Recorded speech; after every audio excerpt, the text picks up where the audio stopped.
Good afternoon, garden friends, on this beautiful fall day. Today's video is the finale of our collaborations regarding our garden dreams. Now, mind you, mine is not done, but I have made some amazing progress and want to be able to show you the transformation. Now, this has been, I would say a year and a half time frame for my secret garden, but we have been doing this Garden Dreams series for about 6 months. So, one of the things that I'd like to do is walk you through the initial steps that we ended up taking to start laying the foundation for my secret garden. Now, mind you, those of you who have followed me know this area is full sun. And as I was looking and getting inspired from, different individuals off of Pinterest, I had come up with an idea, but then changed my mind. And because I changed my mind, we got to do something different. But I want to be able to share with you guys, like I said, this transformation of my secret garden, which is part of this collaboration with 4 other fantastic YouTube gardeners, and I'll post their links up in the top.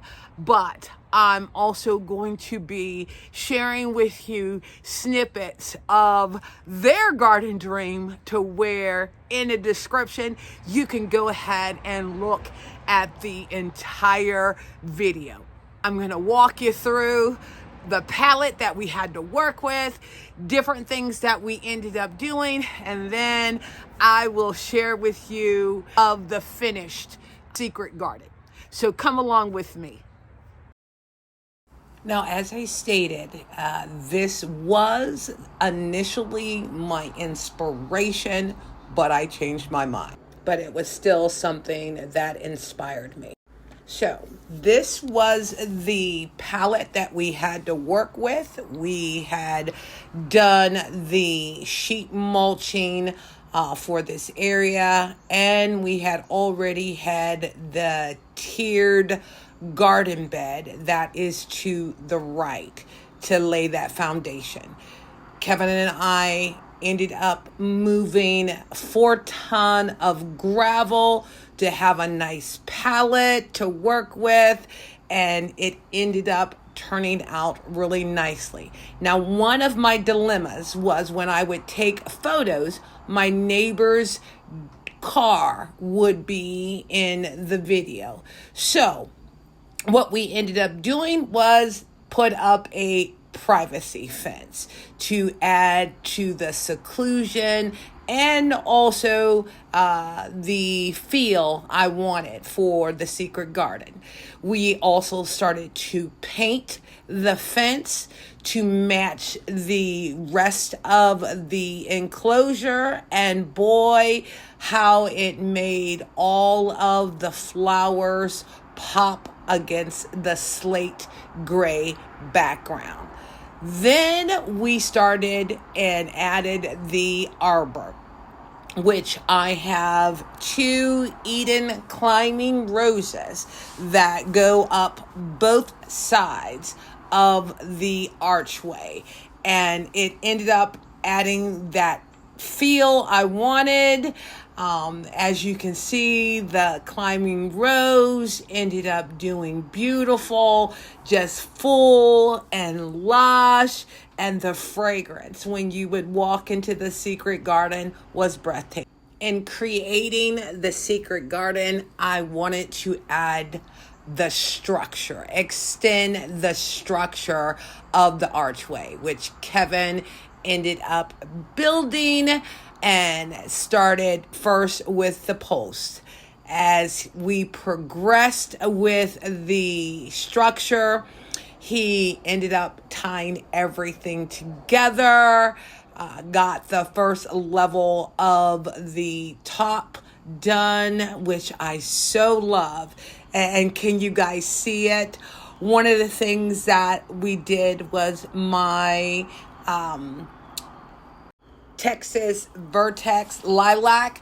We did cut it down. We are going to keep it as a shrub because my goal was for us to be able to see the structure from once you came through. And look at my hibiscus and also my gumfrena, which I grew from seed. Okay, doesn't that look nice?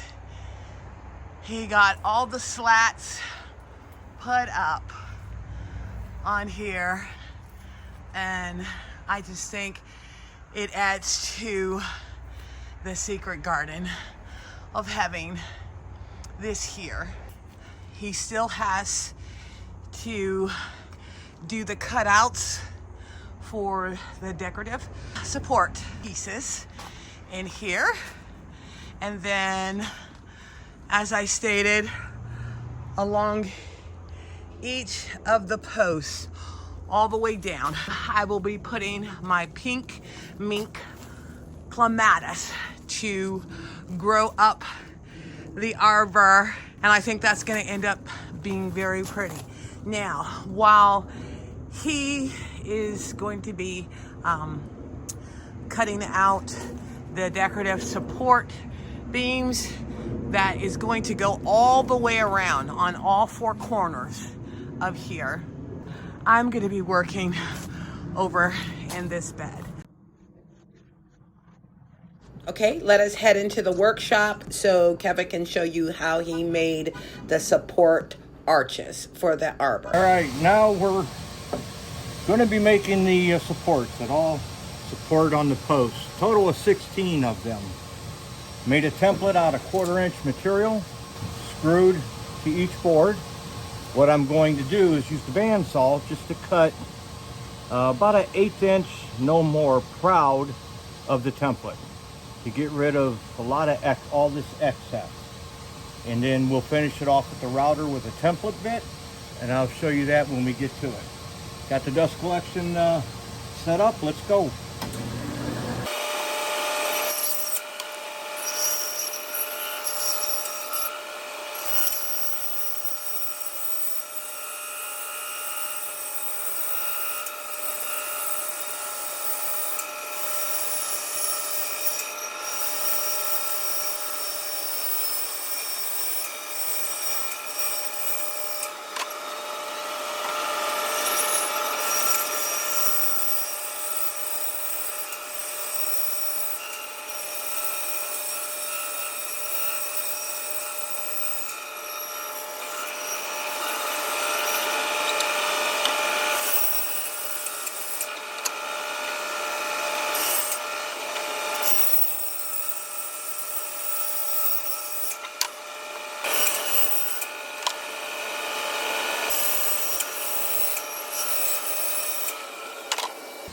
There we go. You can see it's just a little proud of the line. The router will take care of the rest.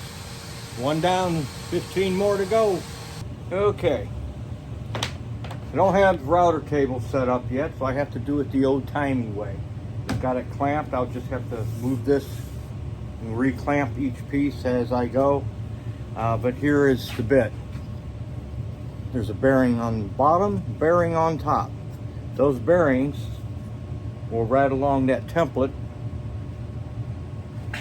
and it'll cut flush along with the template. So let me go ahead, and I already got everything set, the depth and everything what I need. Let's go.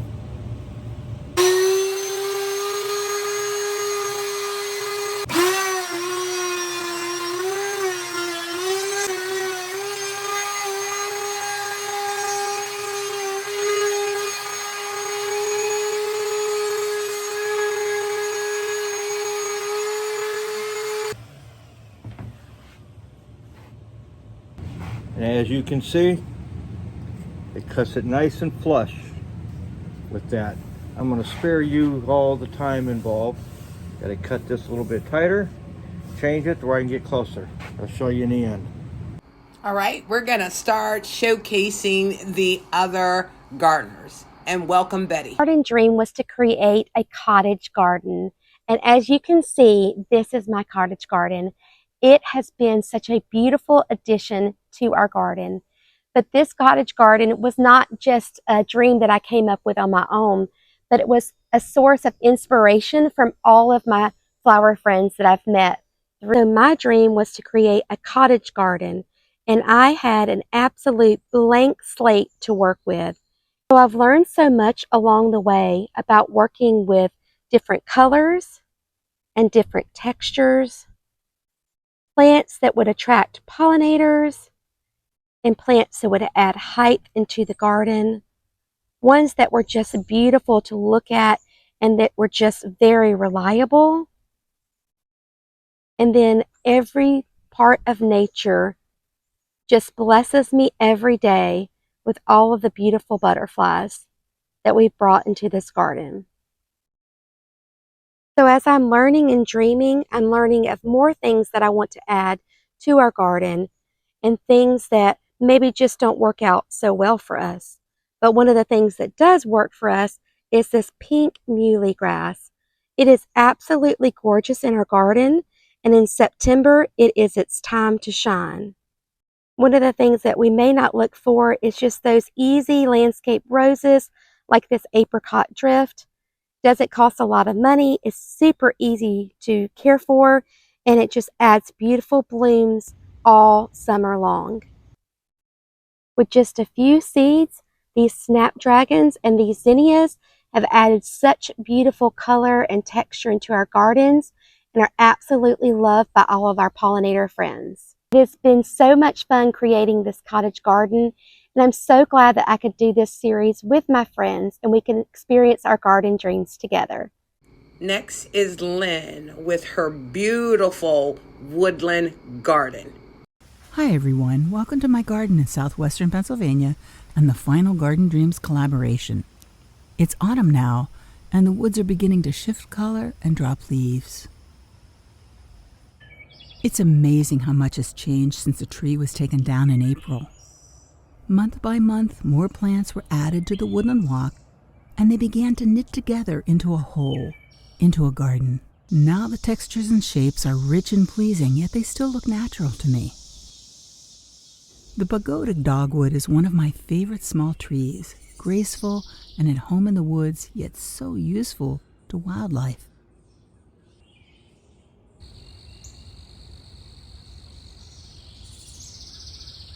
In late September, its leaves begin to change to a soft rose color. The sunnier gardens feel the pollinators emerge from the woods in summer. Carpenter bees love the monarda blossoms. And so does the spicebush swallowtail. I grow the northern spicebush just so that I can see those butterflies. It's a graceful tall shrub with beautiful summer foliage that turns golden in fall.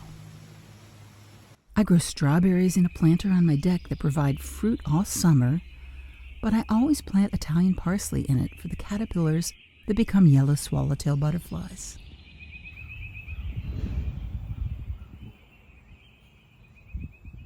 The upper deck surrounded by the trees is a great place for morning coffee.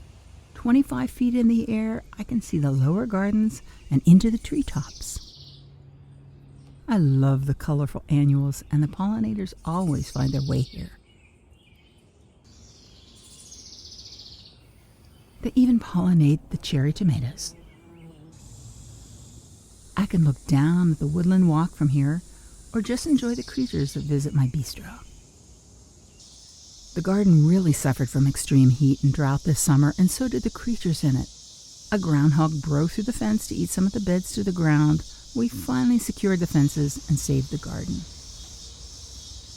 The deer were just as hungry and thirsty and were constant visitors to this bird bath on the ground. I fill the 2-gallon bowl twice a day for them. Walking on this path filled with plants that was merely a dream a year ago reminds me that this is habitat building, creating a place for creatures and plants to flourish and fill the garden with life and song. There is more to do, more plants to add, a new connecting path to create, But this year's work is almost done, and soon it will be time to plan next year's garden dream. Now let us enjoy the artistic flair of Julia. Look at the vibrancy of the garden today. It is just gorgeous. Everything is kind of having a second flush. The big daddies are gorgeous. But look at the shining star is that the nasturtium loves the little bit of a cooler weather and is giving me a gorgeous second display.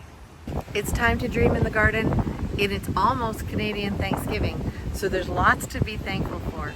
But I am dreaming of a few things. Come along. These begonias I bought as trio in a planter last year, overwintered them, and then now have gotten 3 huge planters. So I had cut down, I had some Joe Pye weed there that for some reason this year got very mildewy. So I cut it down and I simply layered in those dragon begonias.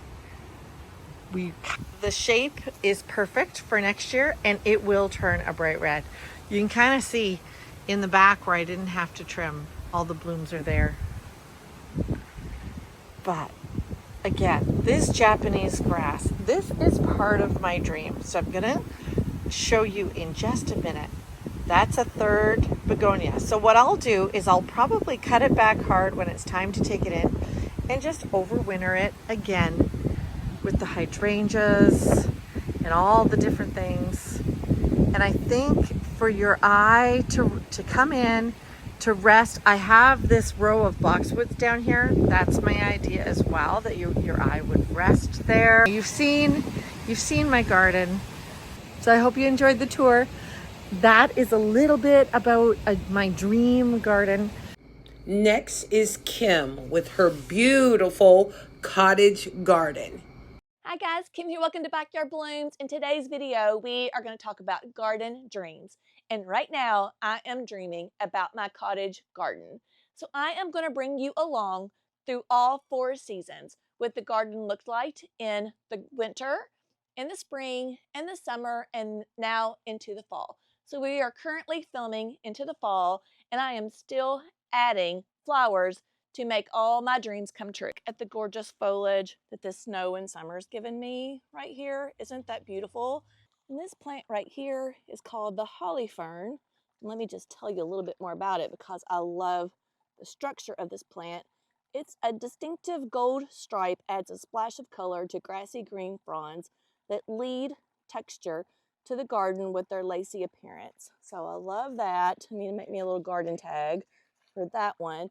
And then it pairs really, really pretty with this one right here, which is called a golden Japanese spike nard. This one gets really big. Did not realize it gets big.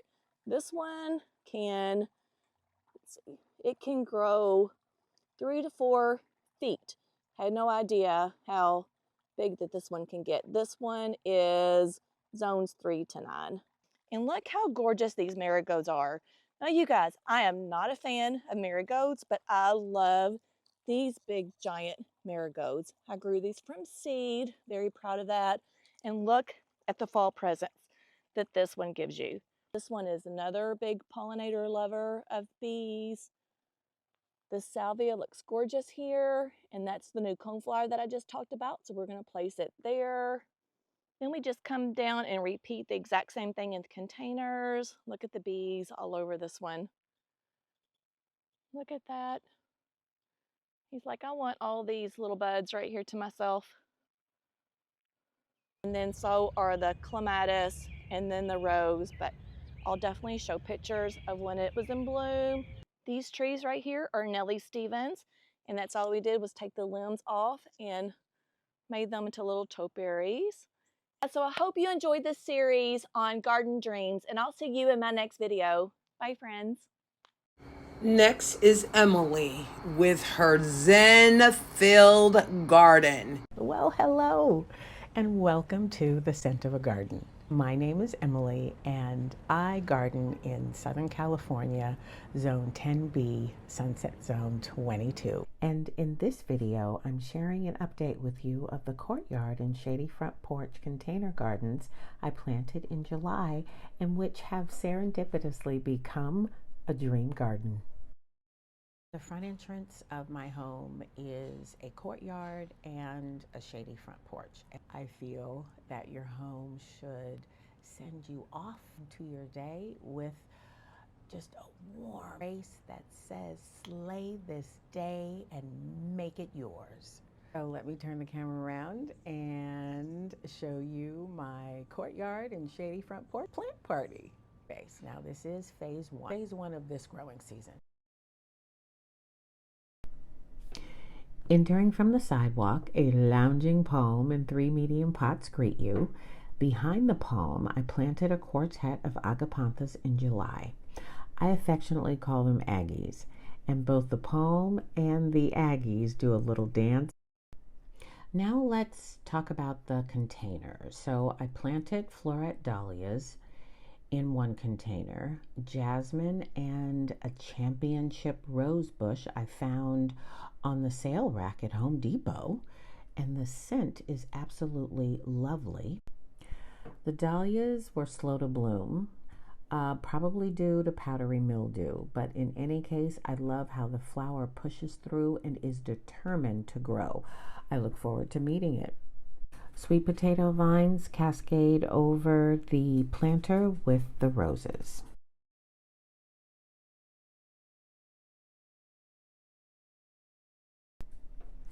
Next is the passion flower vine. I have the more common variety in my backyard, which is beautiful. But this red variety provides a splash of that trendy red, and I love it. I mean, look how tall it's grown. Now, I do need to fasten it to wire to provide direction for the vine, and I can see it growing over the dining room window. To the left of the roses, I planted a stock tank with nasturtiums. I started from seed, and floret zinnias I started from seed. And while the nasturtiums provided cover for aphids, the zinnias were attacked by powdery mildew, but still managed to produce some beautiful blooms. And I also grew geraniums from seed, and they are doing very well.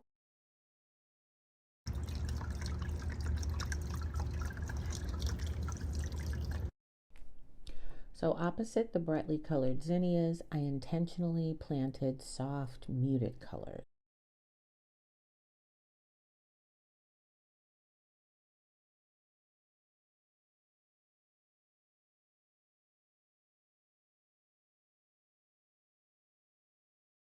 I planted an abutilon tiger eye, aka Chinese paper lantern, or a fake maple because of its leaves. And underneath the tiger eye, I added yellow lantana to match the center of the tiger eye bloom, and added dichondra falls to bring out the silver that's found in the edges of the bud of the flower. And I love the way this container came together with colors and textures.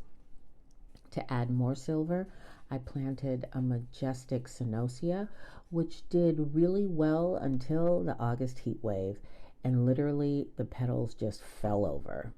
So parts of the plant are still holding on, and I will keep the parts that are still holding on, and I'll backfill with Dusty Miller that I also grew from seed.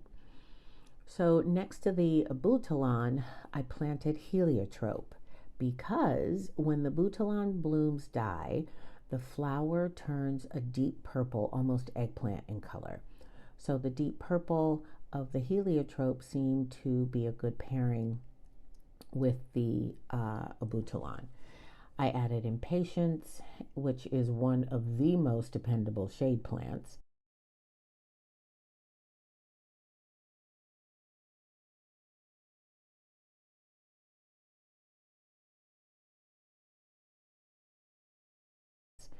And by September, as you can see, the impatiens just overtook the heliotrope. You can't even find it. So, yeah, they are dependable.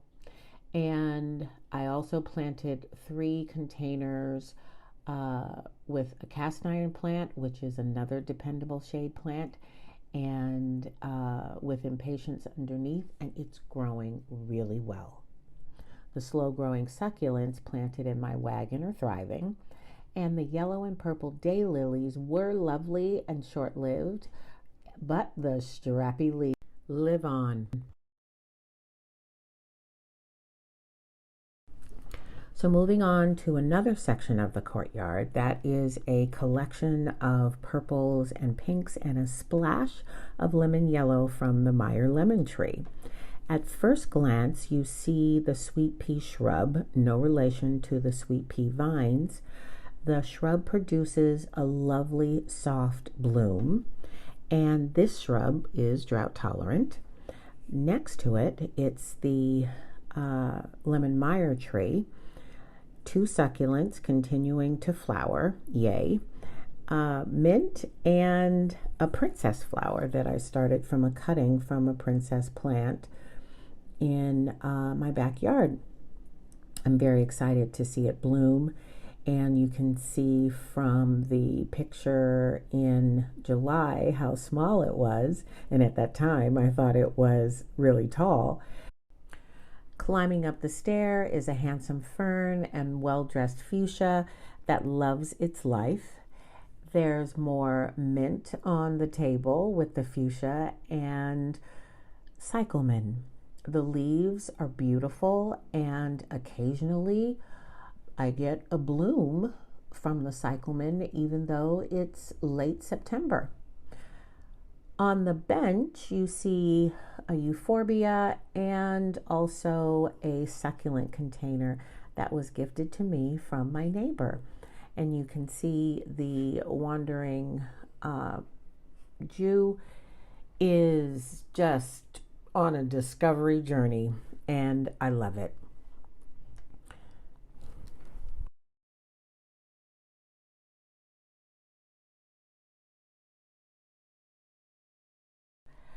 The last group of containers to share with you are the Arabian jasmine and angel's trumpets, or brumansia. So the Arabian jasmine is an interesting plant. It's a shrub with glossy leaves and quarter-sized blooms that pack a fragrant punch. I moved this plant from the backyard to the courtyard, and it's thriving. The angel's trumpet, or brumansia, I propagated from a cutting. I will transplant it soon to a larger container, and I hope by spring of 2025, the fragrance of the trumpet flower will greet me in the driveway. So thank you for coming to my garden dinner party. Hope you enjoyed this video, and I'll see you in the next one. In the meantime, enjoy your flowers and the fragrance in the air. Now, the main thing in regards to my garden dreams was adding a structure to help add that seclusion and intimacy that I wanted to create for my secret garden, plus block some of that direct sun that would be up in this area. So let me turn the camera around so I can share with you the finished project of my pergola being built for my secret garden. Now, as I showed you in the beginning, the steps that we took to create this, it turned out so amazing. I so love the archway that Kevin ended up building. Gives that nice soft edge to the arbor.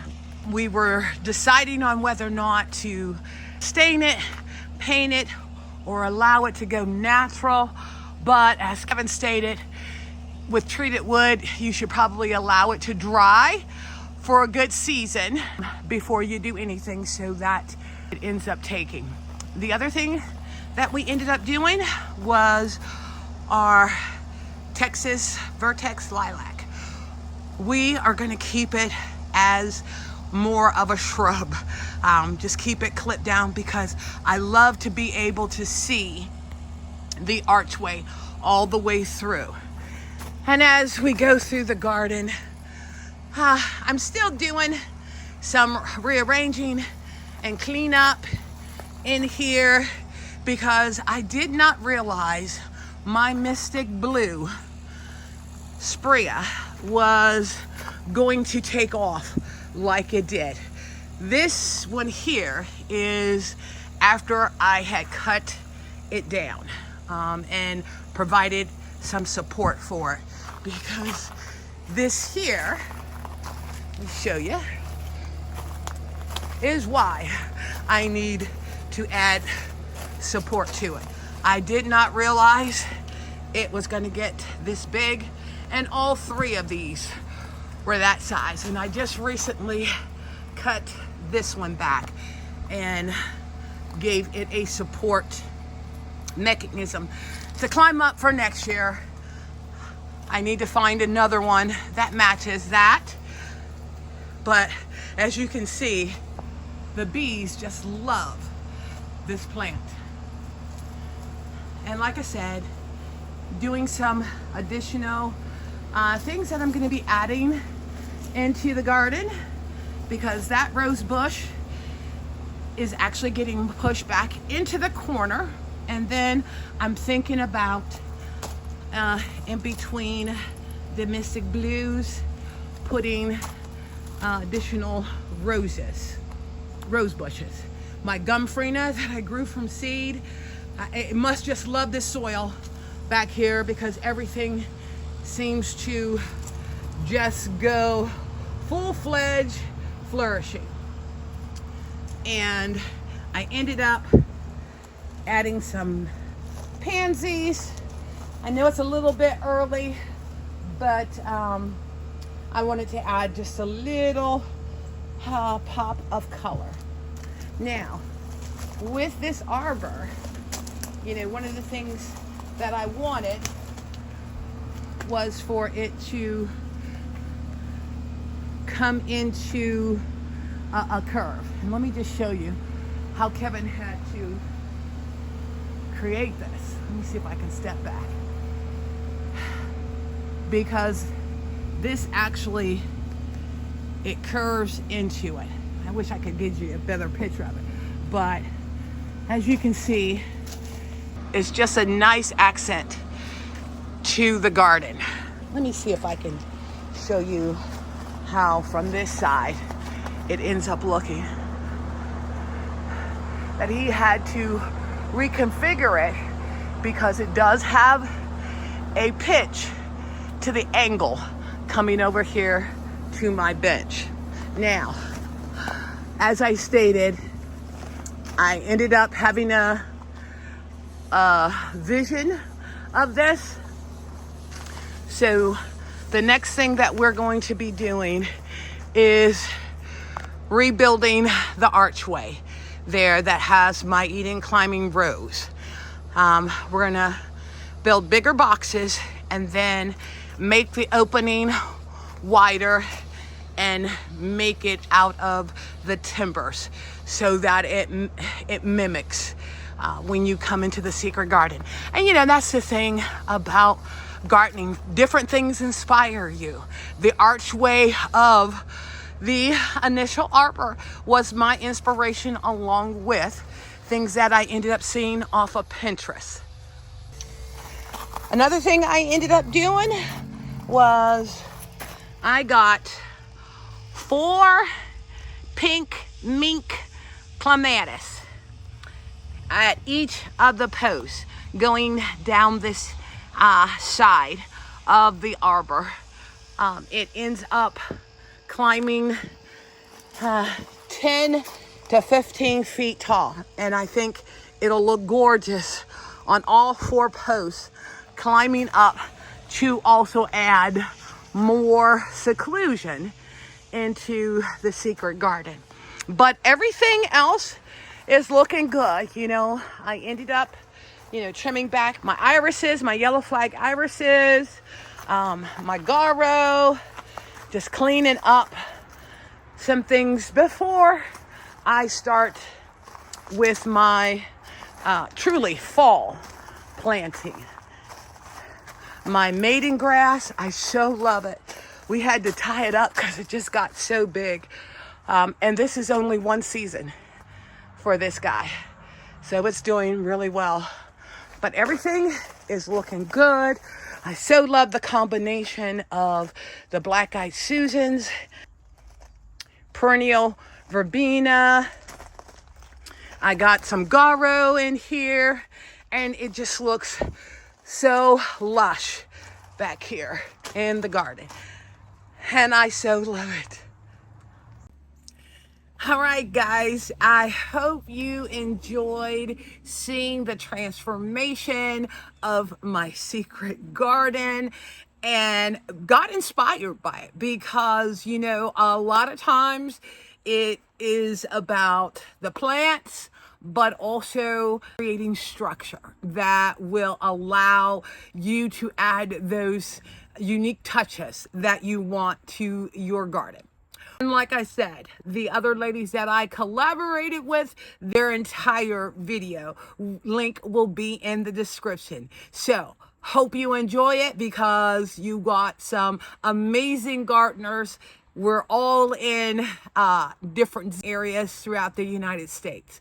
Well, guys, I hope you felt inspired and, with a little hard work, focus, inspiration, you too can create that garden dream that you are so looking forward to. Well, once again, thank you for visiting Inspiring Garden Corner, and I look forward to you checking out my next video.